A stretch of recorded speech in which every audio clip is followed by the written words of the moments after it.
जय श्री कृष्णा सर। आप सभी को हरियाली तीज की हार्दिक शुभकामनाएं। आइए जानते हैं हरियाली तीज का महत्व तथा उसकी कथा क्या है। सावन महीने की शुक्ल पक्ष की तृतीया को हरियाली तीज का व्रत पर्व मनाया जाता है। इस व्रत की कथा में यह रहस्य बताया गया है कि यह व्रत क्यों और कैसे प्रारंभ हुआ और किस लिए यह व्रत सुहागिन महिलाओं और कुंवारी कन्याओं में खूब प्रचलित है। सर्वप्रथम शिवजी ने ही देवी पार्वती जी को हरियाली तीज के व्रत के बारे में बताया था। मान्यता है कि देवी पार्वती की तपस्या से भगवान शिव प्रसन्न हुए थे और इसी दिन माता पार्वती को उनके पूर्व जन्म की कथा भी सुनाई थी। इसीलिए इस व्रत का संबंध शिव पार्वती के मिलन से है। आइए सुनते हैं हरियाली तीज की पौराणिक कथा।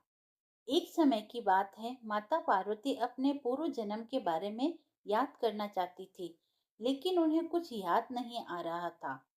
ऐसे में भोलेनाथ ने कहा, हे पार्वती, तुमने मुझे प्राप्त करने के लिए 107 बार जन्म लिया था, लेकिन तुम मुझे पति रूप में न पा सकी। और उसके पश्चात 108वें जन्म में तुमने पर्वतराज हिमालय के घर में जन्म लिया और मुझे वर रूप में प्राप्त करने के लिए घोर तपस्या की। भगवान शिव कहते हैं कि हे पार्वती, तुम अन्न जल का त्याग करके पत्ते खाए, सर्दी गर्मी बरसात में हजारों कष्ट सहकर भी अपने व्रत में लीन रही। तुम्हारे कष्टों को देखकर तुम्हारे पिताजी बहुत दुखी थे।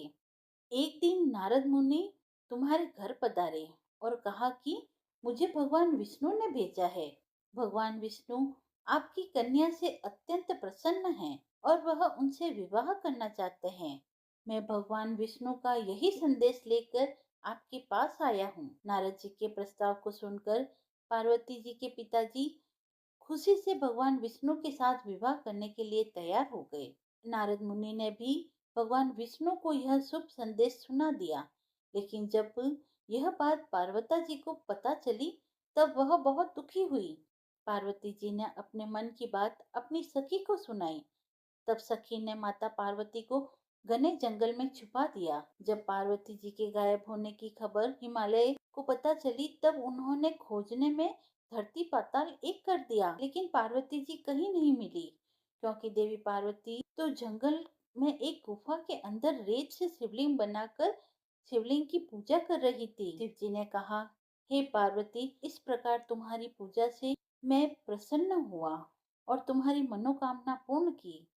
जब हिमालय राज गुफा में पहुंचे तब तुमने अपने पिताजी को बताया कि मैंने शिवजी को पति रूप में चयन कर लिया है और उन्होंने मेरी मनोकामना पूरी कर दी है। शिवजी ने मेरा वरण कर लिया है। मैं आपके साथ केवल एक शर्त पर ही चलूंगी कि आप मेरा विवाह भोलेनाथ से करवाने के लिए तैयार हो जाएं। तब हे पार्वती, तुम्हारे पिताजी मान गए और विधि विधान सहित हमारा विवाह हुआ।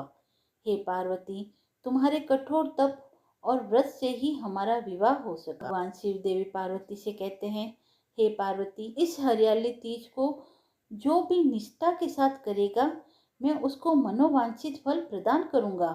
उसे तुम जैसा सुहाग मिलेगा। तब से कुंवारी कन्याएं अच्छे वर की कामना हेतु यह व्रत रखती है। वही सुहागिन महिलाएं अपने पति की लंबी उम्र के लिए यह व्रत रखती है। भविष्य पुराण में देवी पार्वती ने खुद बताया है कि हरियाली तीज का व्रत करने पर महिलाओं को सुहाग और सौभाग्य की प्राप्ति होती है। सावन महीने में तृतीय तिथि के दिन कई वर्षों की कठिन तपस्या के बाद देवी पार्वती ने भगवान शिव को पति रूप में पाने का वरदान प्राप्त किया था। इसीलिए इस व्रत का बड़ा ही महत्व है। कथा समाप्त हुई। यदि आपको वीडियो पसंद आया हो तो आप मेरे चैनल को लाइक, शेयर एंड सब्सक्राइब करें। धन्यवाद।